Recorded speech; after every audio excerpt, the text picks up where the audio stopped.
بسم اللہ الرحمن الرحیم۔ السلام علیکم ناظرین، امید ہے آپ سب خیریت سے ہوں گے اور اچھی صحت میں ہوں گے۔ اللہ تعالیٰ آپ کو اپنے حفظ و امان میں رکھے۔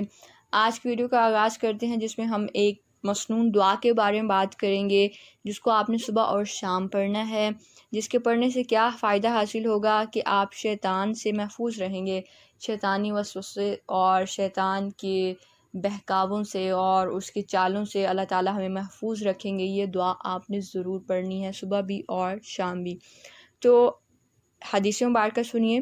حضرت انس رضی اللہ تعالیٰ عنہ روایت کرتے ہیں کہ نبی اکرم صلی اللہ علیہ وسلم نے فرمایا کہ جو شخص صبح سویرے یہ پڑھے، یعنی یہ دعا پڑھے، وہ کون سی دعا ہے وہ سنیے۔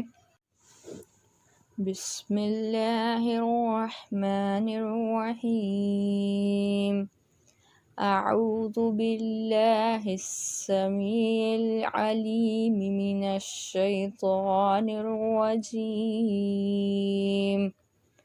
میں پناہ میں آتا ہوں اللہ کی جو سننے والا اور جاننے والا ہے شیطان مردود سے۔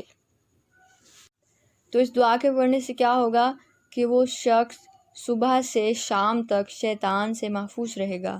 اللہ تعالیٰ اس کو شیطان سے محفوظ رکھیں گے اور اس کی چالوں سے اور اس کی برائیوں سے اور نیکیوں کی توفیق عطا فرمائیں گے۔ تو یہ بہت ہی خوبصورت دعا ہے، اس کو اپنی زندگی کا معمول بنا لیجئے، صبح اور شام اس کو اپنی زندگی میں شامل کر لیجئے۔ اللہ تعالیٰ ہم سب کو اپنے حفظ و امان میں رکھے اور نیکیوں پر عمل کرنے والا بنائے، برائیوں سے بچنے والا بنائے، آمین۔ اسی کے ساتھ ویڈیو کا اختتام ہوتا ہے۔ انشاءاللہ ہم نیکسٹ ویڈیو میں ملیں گے، تب تک کے لیے اپنا بہت سارا خیال کریں۔ السلام علیکم۔